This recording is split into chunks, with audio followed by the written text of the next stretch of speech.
empresa cambió el mobiliario por mobiliario ergonómico y tal, y había un señor que llevaba, no sé, 40 años en la empresa y decía, esta mesa es una birria, yo quiero la mía.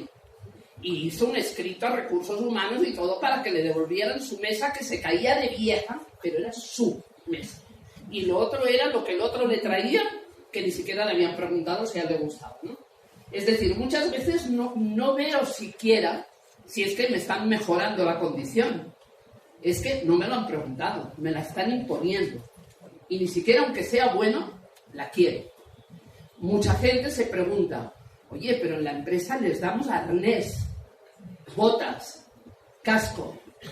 Y este trabajador se acaba de subir al 9º piso, sin nada de ello, se ha resbalado, se ha caído y se ha matado.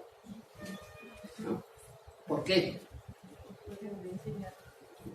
Primero, porque normalmente lo vemos como algo impuesto. Yo les decía a estos de las minas de México, yo les decía, pero fijaros que cuando el supervisor o el encargado se da la vuelta, os quitáis el casco. Pero si le cae algo en la cabeza, ¿no le va a caer al supervisor? ¿Te va a caer a ti? O sea, no lo castigas a él, te estás castigando tú. Pero es la rebelión. ¿Es? No me da la gana de hacer lo que tú me dices, ¿no?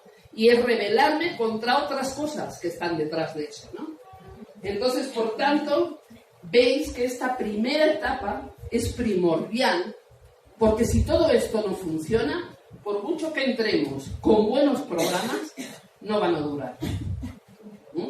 En la segunda etapa hablamos de evaluación, no la evaluación como la que entendemos, ¿no? Con la batería, etcétera. No, es una evaluación de cuáles son las condiciones de trabajo reales, es decir, un diagnóstico no a través de un test, sino de pasarte por la empresa, hacer el diagnóstico, cómo funcionan los grupos, por qué aquí donde pone prohibido fumar hay un corrillo de 5 fumando con los gases que salen de ahí, de la refinería, ¿no? Que pueden explotar todos y ahí están todos fumando y a los demás les hace gracia, además, que estos estén ahí fumando, ¿no? Y se ríen. Entonces, ¿qué pasa ahí? Esas condiciones, ¿cuáles son las condiciones reales? No las de un cuestionario, sino esas que tú tienes que diagnosticar. De sentarte con el staff directivo, de sentarte con el responsable de seguridad, de higiene, de ergonomía, de psicosociales, etcétera.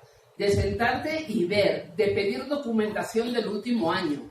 ¿Cómo están las cosas? Aquí las cosas cuando se detectan, ¿se solucionan? ¿O eso que se apuntó en mayo del año pasado todavía está pendiente? Es decir, todos esos indicios que te hacen conocer realmente las condiciones en que se están realizando los trabajos. Y el factor humano. Factor humano, ¿pero de qué forma? Aquí en Colombia, por ejemplo, tenéis una población que os ilustra muy bien.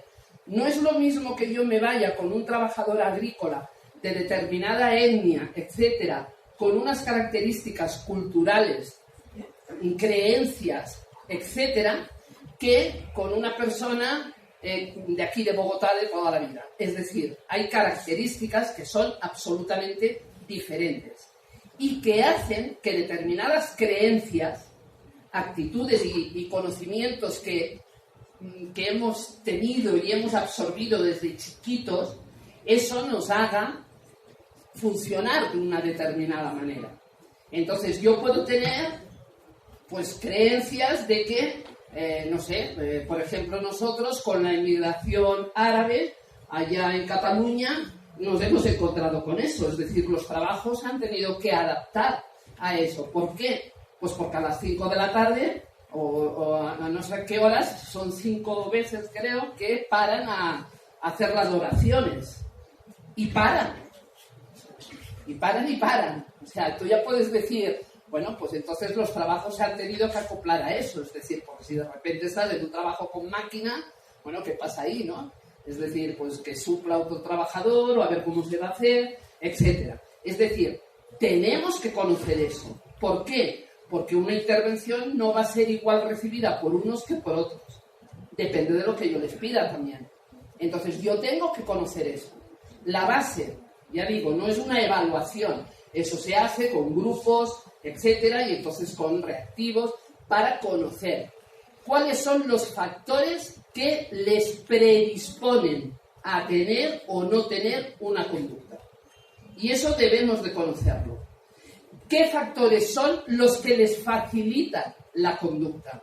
Y aquí ya estamos hablando de qué me permite la empresa hacer de todo lo que yo tengo que hacer. Porque yo recuerdo un caso también de al principio, cuando yo empezaba, que estábamos dando un curso de manejo de cargas y se les estaba dando esa formación y en la empresa no tenían ni siquiera carretillas. Entonces dices, ¿para qué quieren la formación si luego no van a poder aplicar nada de lo que les estamos diciendo? Entonces, por lo tanto, también, ¿qué facilidad van a tener luego para esas conductas que se les está pidiendo? Y por último, y también no menos importante, ¿cómo van a mantenerlas? Porque eso se mantiene o se diluye dependiendo de los compañeros y de los jefes. Yo hoy me he quedado con ganas en el panel, porque me habían dicho que si había tiempo igual podía hacer una pregunta. Esa era la pregunta, ¿no? Es decir, ¿qué ejemplo como directivos crees que personalmente das para fomentar el compromiso de los trabajadores, ¿no? Es decir, un ejemplo vivo, concreto, ¿no? No el discurso aprendido. Pero quiero decir, porque eso es importante. Una cosa es el discurso que uno dice, ¿no? Es el discurso institucional. Pero luego tú, como persona, ¿cómo haces eso? Como un ejemplo, ¿no? De cómo lo haces. ¿Cómo haces que realmente se puedan mantener esas conductas? Porque, como os decía, del sistema jalisciense de radio y televisión, es decir, es que el que arrastraba a todo el mundo, pues era el director general. En esta empresa que os voy a poner de ejemplo, yo con el primero que estuve trabajando fue con el director general. Es decir, si tú no te implicas, no se va a implicar nadie. ¿Por qué? Porque luego salieron rebotados del staff directivo. El gerente de aquella planta estaba en contra del programa, ¿no? Porque no le gustaba mucho, porque escuchábamos a los trabajadores y tenía una sensación de que perdía autoridad, por ejemplo, ¿no? Entonces, todo eso lo tienes que tener medido. Tienes que tenerlo medido.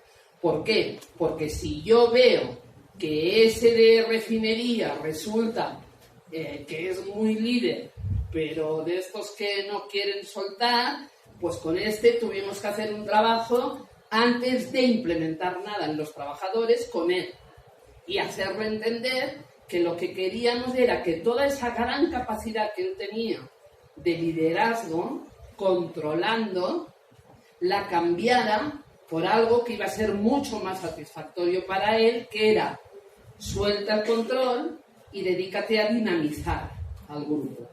Vas a ser líder igual, pero te va a ser mucho más satisfactorio. ¿Por qué? Porque no necesitas controlar. Necesitas dinamizar, dar oportunidad, escuchar, sacar lo mejor de tu equipo. Y vas a ver que vas a ser un líder natural. Les va a gustar trabajar contigo. Podemos decir ahora, después de todo el año pasado que se consolidó el programa y de todo lo que llevamos de este año, que les va de maravilla, ¿no? Yo hablé antes de venir para Colombia porque quería saber, bueno, ¿cómo estáis? ¿Cómo va? No, te vamos a mandar resultados, se siguen manteniendo los resultados, va muy bien, etcétera, ¿no? Entonces, esta evaluación va por ahí, no es ningún test tampoco, ¿eh? O sea, todo esto es la evaluación primera que debemos de tener. Ahora bien, ya pasamos a la tercera, intervención. Quiero psicosociales, perfecto. Yo entonces empiezo por estas dos, cuando ya tengo esto, paso la batería. Pero ya sé a quién se la estoy pasando. Ya he podido arreglar cualquier cosa que pueda interferir luego en el diseño de intervención. Y luego las intervenciones siempre tienen que ir primero a lo que afecta a todos. Y por lo tanto, lo que afecta a todos viene dado desde la propia empresa. Pero no es la única responsable. Yo odio cuando te dicen, no, pero es que en el tema de los riesgos nada más es empresa, ¿no? Y no metas a los trabajadores. No, perdón, pero es una responsabilidad compartida. yo debo de exigirle a la empresa, yo como trabajador, que me permita trabajar en un entorno laboral seguro y saludable. Y eso debo exigírselo a la empresa. Eso es lo que el empresario está obligado a darme. Un entorno donde yo no vaya a enfermar, un entorno que sea saludable para yo poder realizar mi trabajo. Pero la conducta, el comportamiento, lo que yo voy a hacer o no hacer, depende de mí, no del empresario. Y ahí es cuando vemos, el empresario me ha dado el casco, el arnés y las botas, y yo decido no ponerme. Entonces ahí, ¿quién me perjudica? ¿La empresa o me estoy perjudicando yo? Por lo tanto, no esperemos siempre la mano del papá que nos viene a llevar de la manito para salvarnos. No, nosotros tenemos que ser y tener la capacidad de escoger una conducta saludable, ¿vale? Entonces, aquí, en cuanto a la intervención, fijaros que cualquier intervención también que se haga en lo psicosocial como en cualquier otra cosa, tenemos que ver el impacto que va a tener en cada uno de esos ambientes que decíamos que son como un paraguas. ¿Por qué? Porque si de repente, no sé, cambian la jornada de trabajo, me va a afectar a nivel social y a nivel mental. Porque si de repente tenemos un escape de un fluido, a nivel ambiental, a nivel comunitario, a nivel social, incluso a los propios trabajadores, pues también tiene un componente psicosocial importante, porque entonces ya no me gusta tanto pertenecer a la empresa, o sea, me va a bajar mi sentido de pertenencia, ¿no? Si estoy en una empresa que contamina, que perjudica, que todo el mundo habla mal de ella, pues tampoco me gusta, ¿no? También es una presión social que es cierto. Por lo tanto, tenemos que ver siempre en cualquier intervención qué impacto tiene con los otros factores. Tenemos que trabajar con un sistema integrado, de verdad, real, de gestión.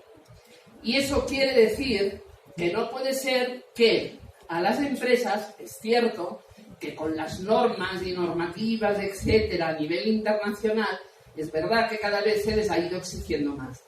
Pero también es verdad que lo que se ha ido implementando, pues sumando, o sea, no integrando, sino, bueno, pues ahora hay que cumplir con toda la normativa medioambiental. Perfecto, pues ya tengo un gerente de medio ambiente, el departamento de medio ambiente, que me resuelve todo lo que tiene que ver con toda la gestión medioambiental. Ah, no, pero es que ahora además los sistemas de calidad, las normas ISO, tal, departamento de calidad, gerente de calidad, y que ellos resuelvan todo. Pero es que ahora la prevención de riesgos. Ah, bueno, fijaros que simplemente el sistema de gestión de calidad, tal como surgió hace ya muchos años del siglo pasado, tal como surgió, ya lo contemplaba todo. La calidad total era la calidad total, ambiental, de seguridad, de salud de los trabajadores, era la calidad de vida de los trabajadores, ya lo integraba todo.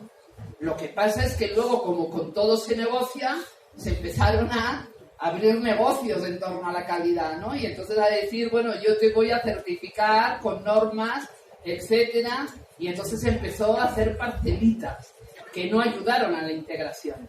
Entonces ahora estamos con la prevención de riesgos, pero lo mismo, pues ya está la persona que se ocupa de los riesgos, con toda la documentación. Cuando tú miras muchas de estas documentaciones que a lo mejor se están haciendo por triplicado, muchas de ellas se podrían utilizar para todo. Eso es un sistema integrado. Es decir, no el meter cada información de estas en un programa de computación, ¿no? No, es integrarlo de verdad. Es que, oye, tú de calidad, si eres el primero que haces esto, ya pásamelo y lo integramos, porque esto también me hace falta a mí en mi departamento. Es decir, vamos a integrar. Bien, entonces eso es importantísimo. Y luego